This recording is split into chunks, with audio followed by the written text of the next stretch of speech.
the world's 11th largest economy, ranking 15th out of 140 countries in global competitiveness and first in macroeconomic stability. The Chamber is here in Seoul, the thriving capital city of Korea, to offer comprehensive coverage of the Korean and global economies. I'm your host, Punita Bajaj. This week on the program, we are going to learn more about Korea's economic market from a non-Korean point of view with our panelist, Todd Sample, and special guest, Chris Raciti, chair of AustCham Korea. So for those of you curious about Korea and what goes on around the world, we are here in Seoul, the economic hub of Northeast Asia. So without further ado, let's step into the Chamber.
Hello and welcome to the studio. Once again, we have Todd Sample as well as our very special guest, Chris Raciti, AustCham of Korea. If I'm saying that correct? AustCham, the Australian Chamber of Commerce in Korea. All right, we have our chairman of AustCham Korea here in the studio today. Thank you for having me. Talking about AustCham and what exactly that is. I only know that it's been around for 10 years, started back in 2009, and is the representative body for the Australian business community in Korea. But in your words, can you explain what it exactly is? Yeah, sure. So the Chamber, the Australian Chamber, is basically a community-based business organisation. So we work with and for our members, which are primarily Australian companies that are active here in Korea, or Korean companies that have activities in Australia. So our focus is very much on issues that are relevant to those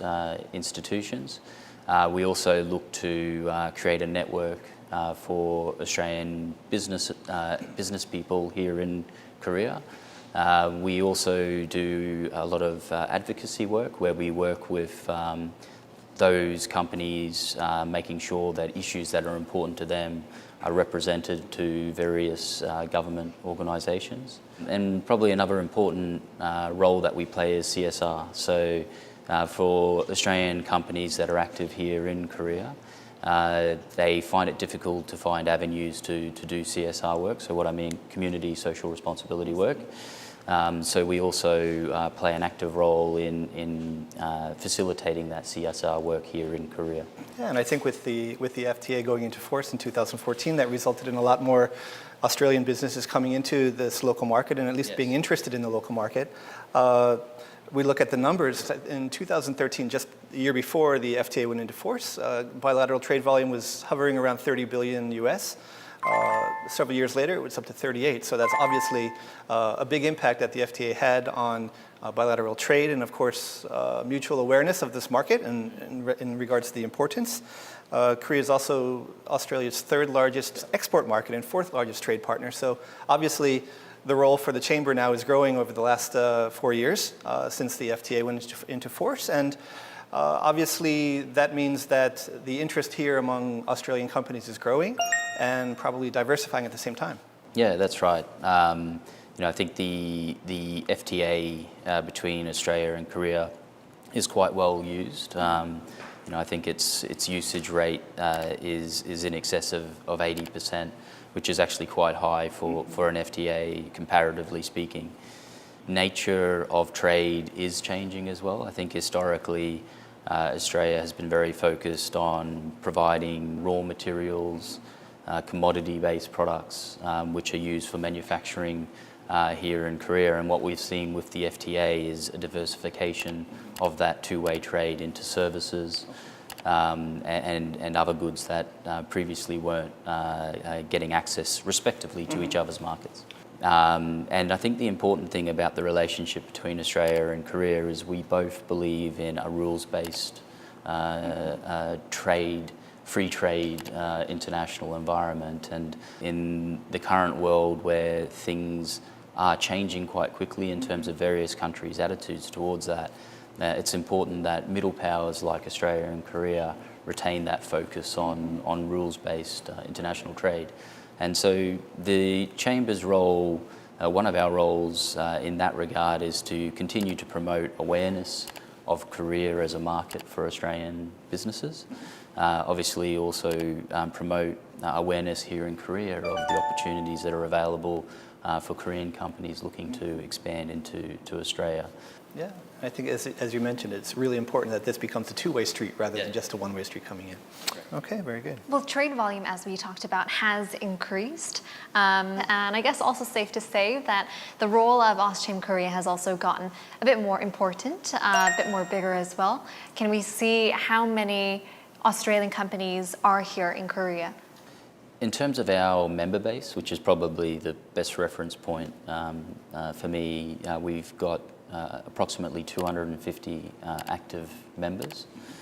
In terms of what makes up that base, it consists of quite a diverse number of companies and types of companies, including quite large organisations, major banks, major commodity, oil and gas companies, but also small to medium businesses involved in a wide variety of sectors in the economy.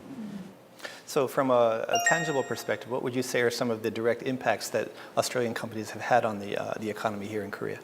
I think, again, it's very diverse. I think obviously Australia has been a key partner for Korea in the development that Korea has experienced over the last 50 years. We've been a major partner in providing reliable supply of raw materials that have been used for Korean manufacturing. We haven't really challenged each other. We supply things that go into manufacturing and then we buy those things back. So it's quite a symbiotic relationship in that regard. More supportive? We support each other. Right, I mean, Todd, you're a business guy. I am.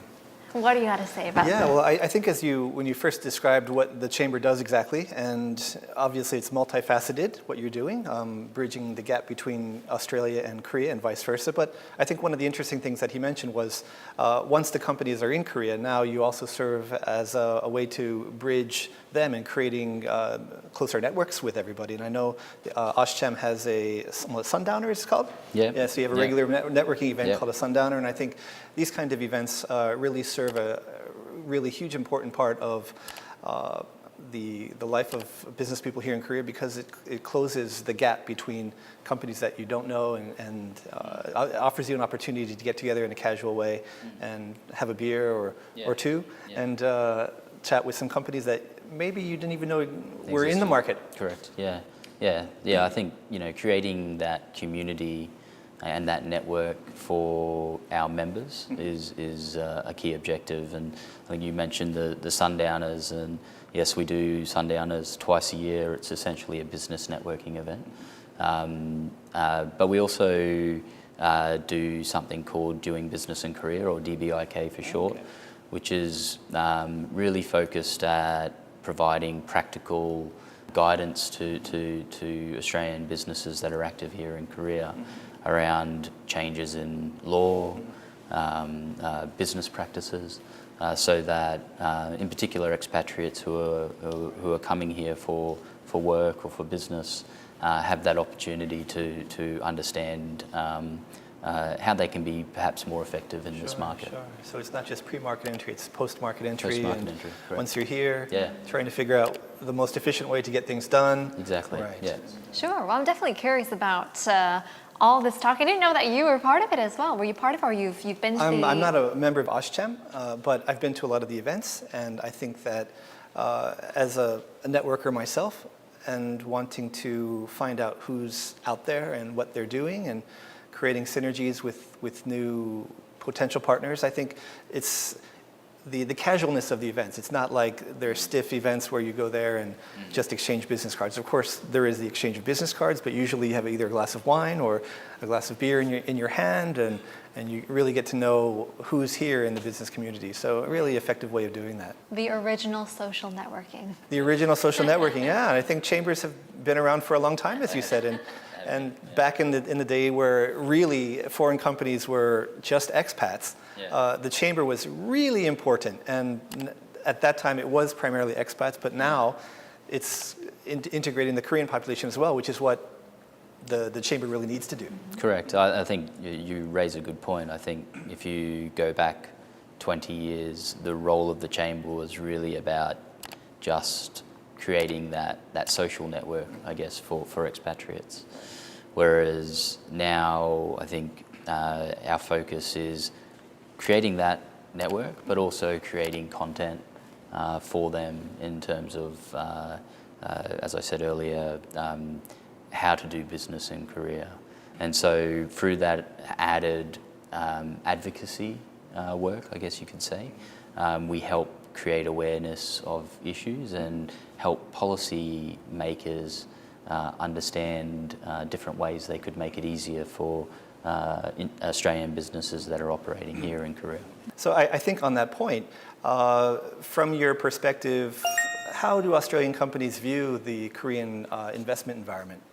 You know, and I think it's a bit of an issue across a number of countries in this part of the world, where when companies are talking about their Asia strategy, that really is code for China strategy. And I think, you know, the size of the Chinese economy and the opportunities that presents often means that other economies in the region don't get the level of attention that they deserve. But as I said, the role of the chamber is to contribute to increasing the awareness of Korea as an opportunity for Australian businesses.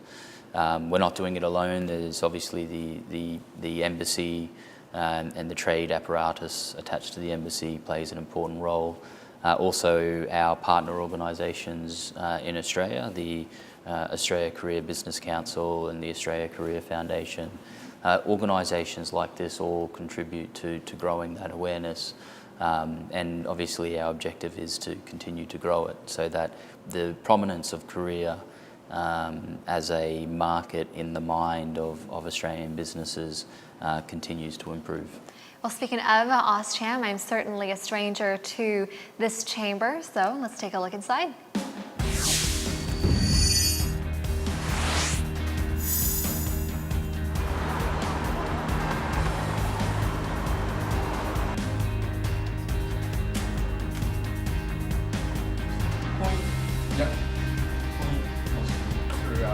AustCham, as the executive director, I guess I'm in charge of the operations on a daily basis, and my job is really on just to represent our members and find opportunities for them, teach them, and be that first port of call if they've got any issues. So the Australia and New Zealand chambers at one stage were joint, and this was obviously to help foster a fantastic relationship as we share so much in common. As years progressed, the chamber has evolved, and you know, we've decided that we're big enough and strong enough to have two separate chambers, and we still work very closely with our New Zealand counterparts. We have a fantastic relationship, and that goes the same with many of the other chambers, including the BCCK, which is the British Chamber, CanCham and SAFCham, and so on. So, you know, while we all have different members, we have a lot of crossover, and it's fantastic to organise some big events and to share the knowledge that we have.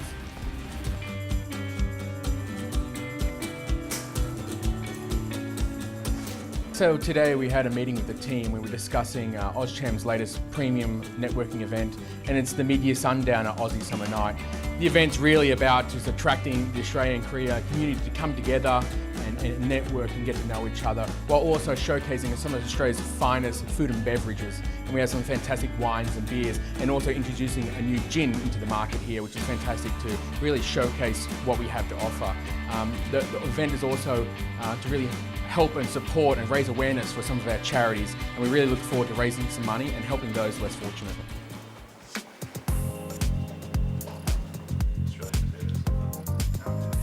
Sugar is another big one that comes out. Yeah, I think over the last 10 years, AustCham has really grown from a small social network of business like-minded individuals, and now we're seeing a diversification of businesses. Traditionally, we had a lot of companies interested in resources, but more recently, we've really grown in the financial services sector, and we have lots of interest from University Australia setting up programs over here.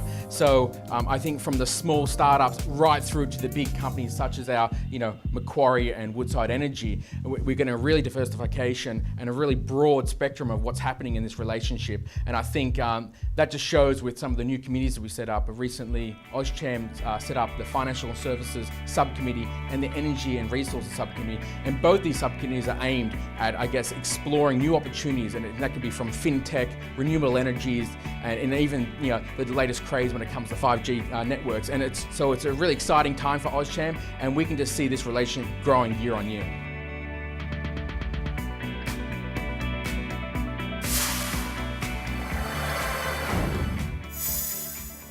Well, also as chairman of AustCham Korea, and Todd, you're also a non-Korean businessman in Korea.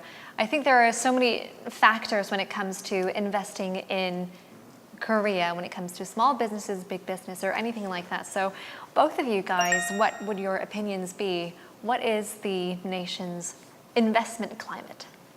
Well, I think having worked at Kotra and Invest Korea previously, which is the nation's inbound investment promotion agency, it was our job to say what a great investment environment Korea has. And of course, there are positives about being here, and depends on the sector in which you're in, and it also depends on the timing too. Not just for Australian companies, but a lot of companies in Korea, they see this country as a test market. Although we have China right next door, which is a huge market that you can't even compare Korea to, but the level of awareness of Korean consumers is quite high, and their willingness to try something, and if it goes over well here, then it's probably going to go over well in other markets in Asia, even though there are distinct differences from market to market to market, as you mentioned before. And of course, the speed here. I think the way that things happen and the way that people adjust to new things and they embrace and try, considering Korea is relatively geographically isolated, I think the consumer market here has a very broad perspective and willingness to accept new things. So depending on the sector, and of course, Korea is changing a lot. I think that, there are a lot of advantages to being here. I think Korea has become very international over the last 20 years. Yeah, since we both arrived. Since you've been here. So I'd agree with everything that Todd just said in terms of early adopters that Koreans are. The other thing that I'd add to what Todd just said is also infrastructure. I think Korea, in particular Seoul, has world-class infrastructure, which facilitates an ease of doing business. Communication, networks are obviously excellent. Technology generally is excellent. So all these ingredients contribute to, Korea's competitiveness as an economy.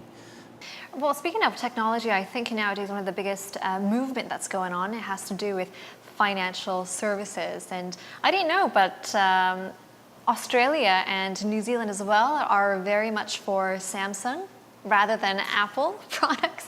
So Samsung Pay has also become quite easy for consumers to use. And it's interesting because certain countries like China are substituting banks and their services with things like WeChat or Alibaba services, and those things that are making it easier for small businesses to crowdfund now rather than going through banks, just to get investments from any person around the world. So disregarding any department of the bank and just doing consumer to consumer, small businesses to consumers and things like that. So how is that like in Australia? Are they more for Samsung Pay and these fintech? I think this is a global phenomenon. It's not necessarily isolated to Australia or Korea, but definitely Australia is an economy or a market where these new technologies and approaches to business are growing rapidly. And I think that's an area of future cooperation between Australia and Korea, in particular fintech or fintechnology. I think Korea is quite advanced in both software and hardware associated with this industry. And Australia as a market is also actively seeking to pursue this form of disruption, and it's being supported both by government, but also major financial institutions that also want to play a role in this change in the economy. And so I think it's one area where there's a good opportunity for both Australian and Korean businesses to cooperate and really take a leading role in the changes that are coming through. I think one of the signs of this is several weeks ago, Korea had Korea FinTech Week 2019, which brought together fintech experts from all over the world to discuss things. And one of the things that was discussed at this event was the role of innovation, but also regulation. So knowing that Australia is also quite a strong player in the fintech industry, how is the Australian government dealing with that regulation aspect, which is one of the things that people in the fintech industry are most worried about? Yeah, I think, one thing that I'm aware that the Australian government is doing is, really creating, sandbox environments for fintech companies to safely develop and test technology and processes while still achieving the objectives of regulatory bodies in the ultimate outcomes of those products and services. So I'm aware that that's also a discussion topic here in Korea. But that's certainly one area where I'm aware that Australia is playing a leading role. Absolutely. Well, before we wrap up, as you mentioned, the role of AustCham Korea has changed from the way beginning to now. Do you see a future goal? Let's say in 10 years' time, could you share with us the goal of AustCham Korea and your vision for the Korea-Australia economic cooperation? Look, I think it really goes back to what I said earlier around awareness. I think the definition of success is where the awareness both here in Korea but also in Australia has reached a level of maturity that we see continued growth in the relationship, not just at an economic level, but also at a social and cultural level. I think underpinning all of this is people-to-people exchanges. Yeah, absolutely. Todd, do you agree with that? Yes, I would agree. And I think, as you mentioned, with people, we already have a large community of Koreans both living in Australia and traveling to Australia to study. And we hope that also turns into a two-way street, because obviously now Korean universities are starting to attract more foreign students, and there are places here, and hopefully there's increased interest in this market from not just a company perspective, but from an individual perspective and a student perspective as well. Because compared to when you and I both arrived here, it's much easier now for foreign people to integrate into a university or into a small company or even start their own business here. So hopefully that level of awareness that you mentioned will continue to grow, and both nations can prosper. Absolutely. Going beyond awareness, and now we're going forward to make these businesses boom and prosper, and making the steps, ensuring that these steps take place safely and in an exciting way, certainly. Thank you once again for joining us. That's all the time we have for today. If you guys have any questions or comments regarding Korea's economy and what goes on around the world, feel free to join us on social media where we'd love to answer your curiosities. We'll be here same time next week, same time, same place. Thank you again.